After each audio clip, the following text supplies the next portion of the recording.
Hey guys, welcome back to my channel. My name is Katelyn and today we are talking about the 10 reasons that I might pass on a palette. My palette icks, if you will. I saw Brittany Rae do this video, and when I saw the prompt I wrote down my 10 things before I even watched hers, and she was inspired by another creator as well, so I will leave those videos and channels linked down below. But yeah, these are reasons why I might not want a palette. What are the reasons that I'll look at something and go, yeah, I'm gonna pass on this one, because there are some specific reasons. So if that sounds interesting to you, keep on watching. Before we get too far into the video, if you have not already, I hope you will consider subscribing. I upload videos twice a week. It's totally free to subscribe, and I would love to have you back again on the channel for all kinds of content coming up. So there were 2 reasons once I had written mine down and then I watched Brittany's video that we had in common, but everything else was different. So it just goes to show that reasons I might not buy a palette could be a non-issue for you, right? It's very personal preference. The first reason I might not buy a palette is color story. I might just not be vibing with it. For me lately, if something is too neutral, then I'll usually pass on it. Or if it's just, I don't know, if it's not something I can see myself wearing, like if it's all neons or something like that, and I know that's just not something I generally wear is brights, that could make me pass on it. Number 2, if it's got pressed glitter in it, I'm not interested. Now there are exceptions where if it's like, okay, there's one pressed glitter and I really love the rest of the palette. For example, the Doodles by the Bunny collab with Milan Rowe that I reviewed, I'll leave the video linked, that had one pressed glitter in it, but the rest of the palette was so nice with such unique yet undertones that like I can possibly oversee it, right? These aren't like a done deal. I ever buy, but it's just like things I don't like about it, and I still don't love that there's a pressed glitter in that one. They're not eye safe. Why are we still putting them in palettes? I'm looking at you, ColourPop. Number 3 is the price. If it's too high, I'm not sure, right? Now I have bought expensive palettes before. Like I own one Pat McGrath palette, so again, never say never, but that is something that would usually make me pass, right? Like I talked about recently, there is a new Ensley Rain palette out that I desperately want, but it's $88, so I haven't bought it yet because like that's a lot, and that just gives me pause and makes me go, I don't know if I'm gonna get this one. Maybe I have to pass, because once it gets past that, you know, $50 to $60 mark, I really am like, I don't know about this, guys. Like that's a lot of money for a palette. Number 4, I don't like it when palettes have weird like layouts, or like they're sideways and all over the place. Like the Melt Cosmetics recent collab with The Nightmare Before Christmas comes to mind. I don't like it when pans are like that, and I also don't love it if they're like all different sizes, like some are bigger and some are smaller. I want them all to be the same size, and I don't like a weird layout. I know that's just a weird, it's maybe a nitpicky thing, but aesthetically it's not pleasing, and I don't like that about a palette. Number 5, I don't like it if there's any sort of like cheap or chalky feeling formula, and that is mostly why I don't buy drugstore palettes.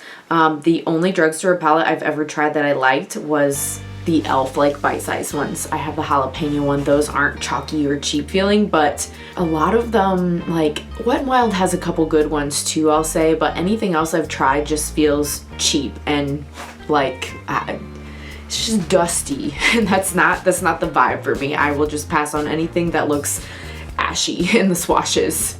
Number 6, I'm not a fan if the palette is too big. Back in the day, I would buy the huge Morphe palettes, right, because they were affordable. I didn't have a lot of makeup and it gave me a lot of options, but they're just so overwhelming. And I've even talked recently about some of the bigger NYX palettes. I still use those. I have those, like I like them fine, but I don't really go for a big palette anymore. I want something that's going to be more curated, right? Like I don't necessarily go for quads all the time per se, but at least a 6 pan, right? But nothing bigger than like, I don't know, once it gets past like 15 or 18, it gets to be too much. Like that's some of the Blend Bunny ones, I'm like, like I like the All Done Up because it's a little bit smaller. That's the only thing. Those are wonderful formula, but like it's just overwhelming when it's too much sometimes and it's too many shades. I'm not into that. Number 7, speaking of Morphe and many other brands, I don't like it if there's weak shimmers. If I see the swatches and the shimmers look too smooth, which that might sound weird, but I like a little texture to my shimmers, or not reflective enough and they're just kind of a boring everyday shimmer, I don't like that. I'm not into it. And a lot of drugstore brands I feel like have shimmers like that. That's why I really got into indie brands. I was looking for something that would be better. I don't like a weak shimmer. If it's weak, or like even again, like I like Melt, don't get me wrong, I'm not trying to pick on them, but like a lot of times their shimmers are weak and I don't like that about an eyeshadow.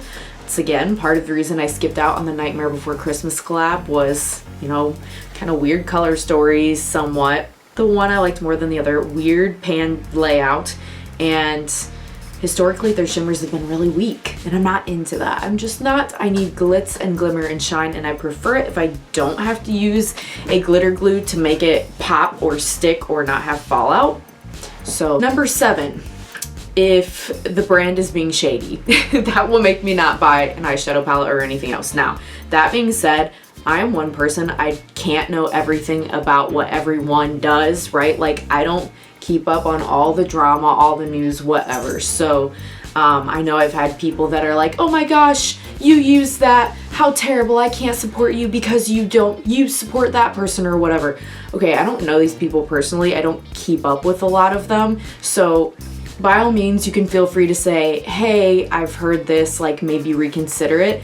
But I don't like it when people get on their high horse and act like you have to know, and you're choosing to support them anyway and that kind of thing. That it's like no one person can know everything unless that's like your job, that you're reporting upon that and researching that. I have a full-time job.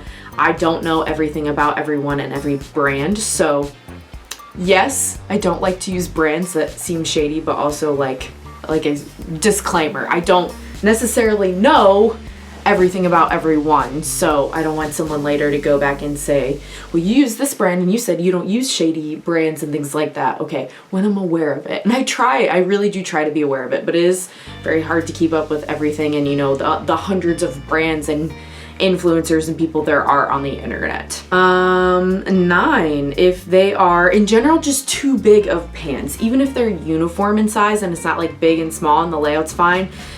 The Give Me Glow eyeshadow palettes before, they just had their most recent releases and they did have smaller pan sizes now, thank you. But I'm thinking of like Christmas Morning palette, Sticky and Sweet, even the like Bad Witch Club, like all of those huge eyeshadow shades and pans. Like it's too much. I'm not going to be able to go through all of that product unless I like exclusively use that, and then it's going to be like using nothing but that for a year. I would much rather have tiny pan sizes that I can actually use up and go through product and have it at a more affordable price. And finally, the last reason that may make me not buy a palette is if it's too repetitive. Now, I don't mind a monochromatic palette as long as there is dimension, depth, like variety to it. Lights to darks, different undertones.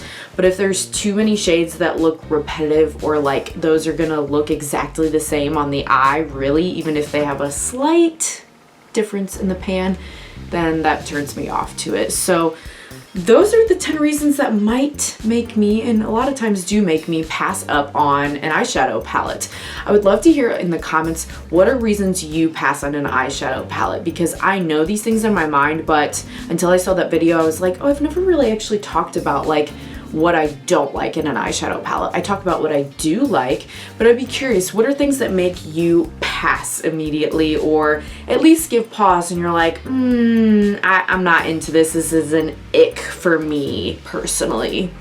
This was a super fun video to film. Thank you so much for the inspiration to those creators.